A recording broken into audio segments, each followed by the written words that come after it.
Hello, it's Uncle Jim, and I guess I'll call this video odds and ends, miscellaneous, whatever.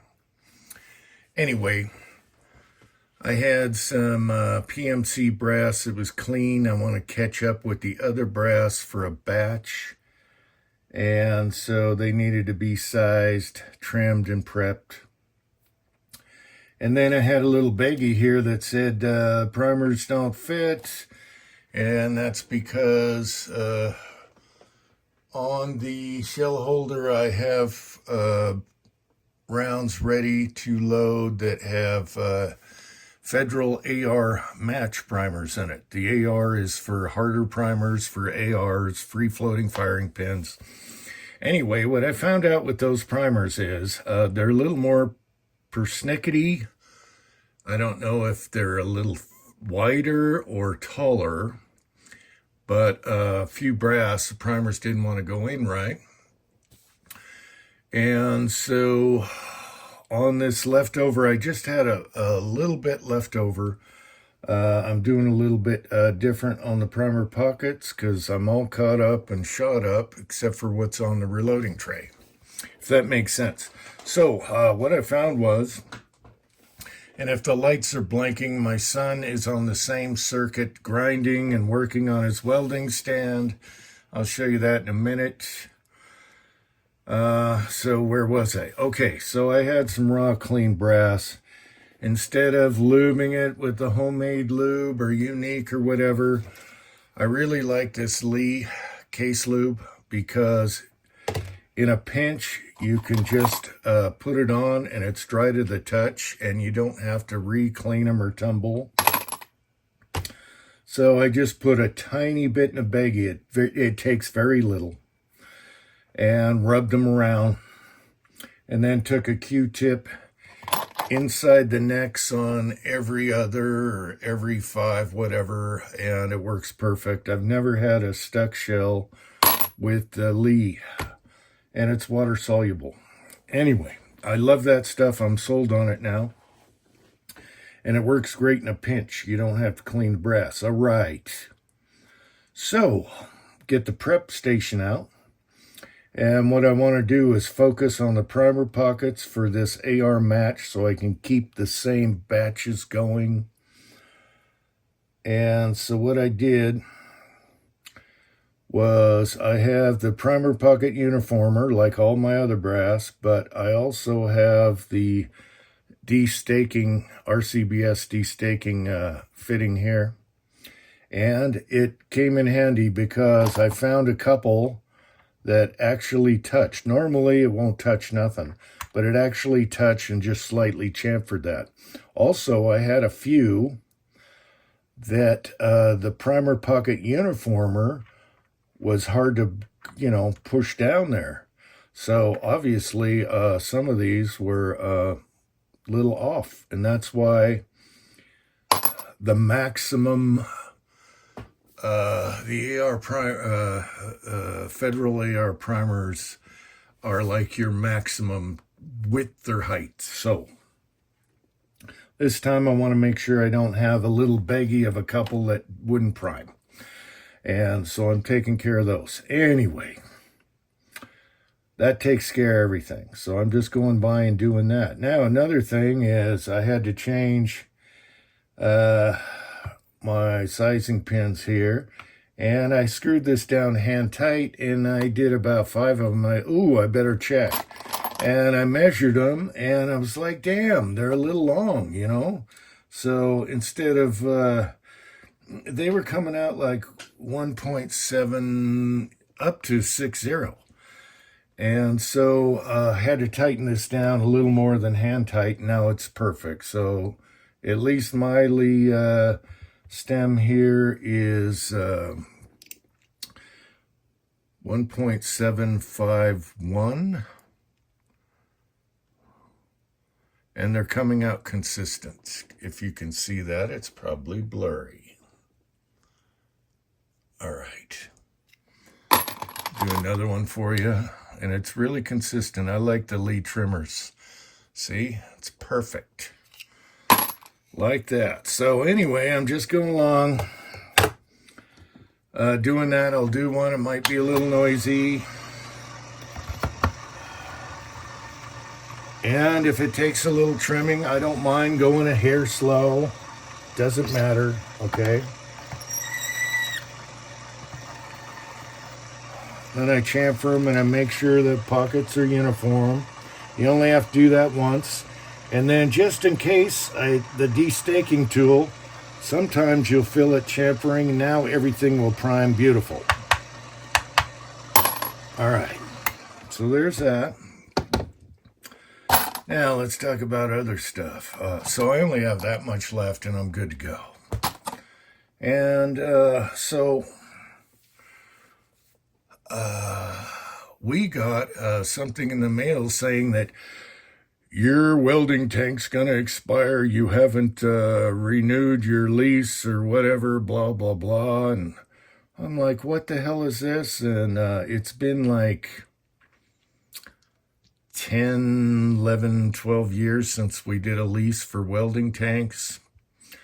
And so let my son handle it because he's got one on his TIG. We got one on the MIG. And I have one I brought from Washington that we need to be certified and fill that up. So the place we were using is an auto place, and they're really slow and kind of a cluster. So he called them up, and they said, yeah, we're not happy with this company. We don't have the other tank on record, so it's yours. So the MIG tank, they don't even know we have it. So they said, hey, it's yours. We're sick of this company. And this is a good place because he said, I tell you what, from now on, I'll give you the company name of another place that's further down south. It's going to be cheaper. You can buy your tank and own it. And then refills are cheaper and everything. And my gosh, it was way cheaper. So my son went down today. He wanted a bigger tank for his TIG. And I'll show you that at the end of the video here. He's modifying his welding stand because of the new tank. He had a smaller one on there, and this is huge. So he won't have to refill very often. But he said that this welding place is awesome. So we found the ultimate place. There's that. Also, I find this pretty funny. He got this at the thrift store. Thinking of me. All right. It's even got fuzzy on the top. There was a fuzzy thing on the bottom. Someone painted an arrow. And he thought it'd be hilarious. It was cheap. It was at the thrift store. And somebody took the time to make this. But my son thinks that it might have come from a gift shop, like in Arizona or something. I don't know. All right, so I find that hilarious. That'll be in a future video.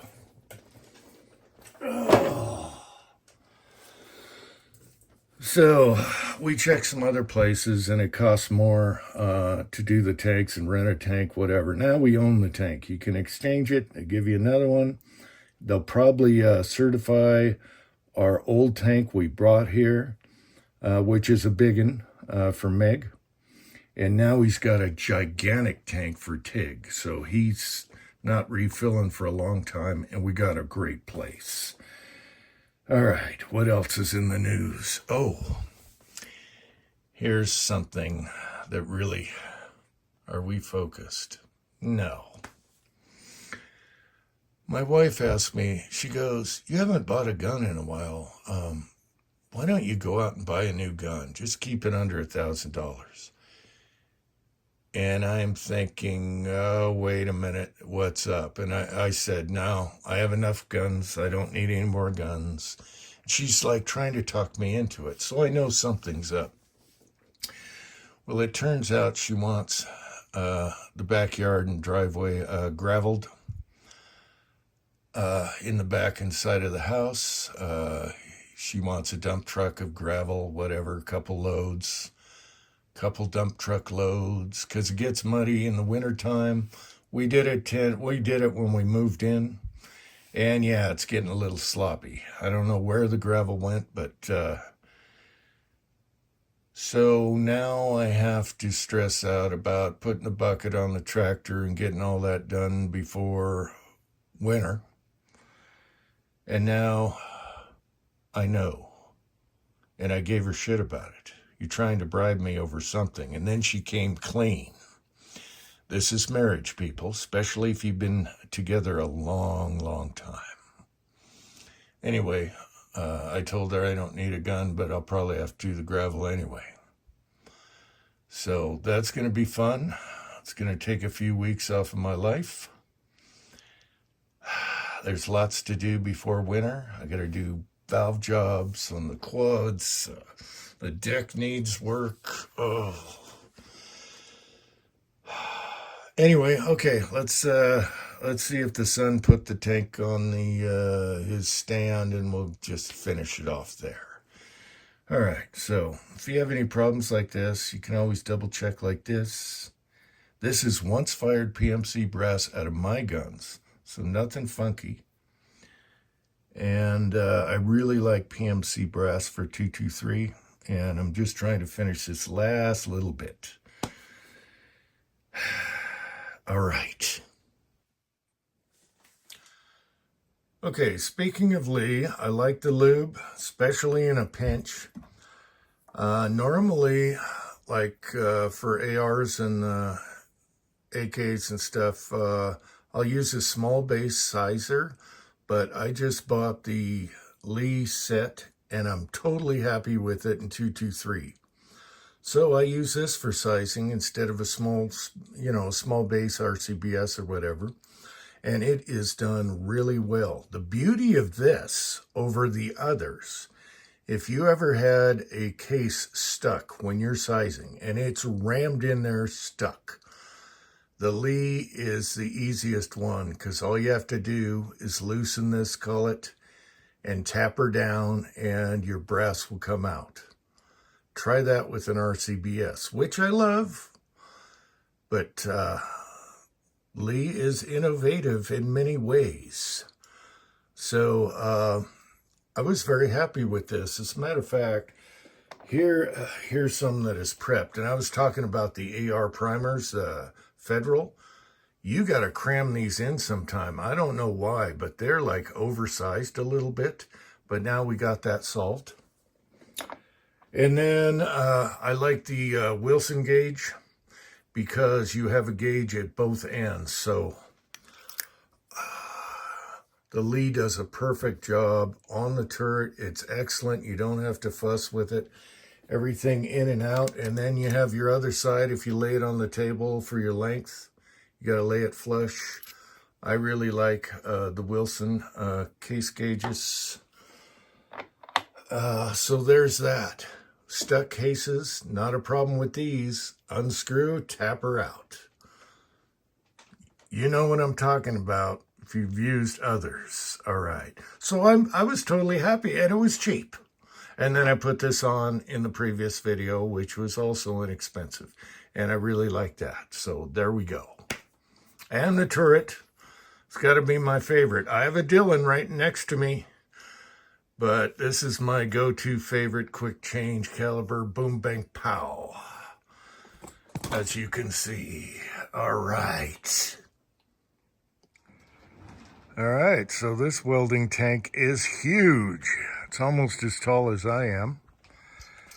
And so he made this welding stand. He's got a plasma cutter under there, which works awesome. And then this is his TIG, and it also does stick. And it does them both beautiful, beautiful. All right, so here's his setup. He fabricated all himself, and it works really good. I'll go around here. So he had to notch out back here and do a few mods to get this big tank in there. You got your 220 plugs here.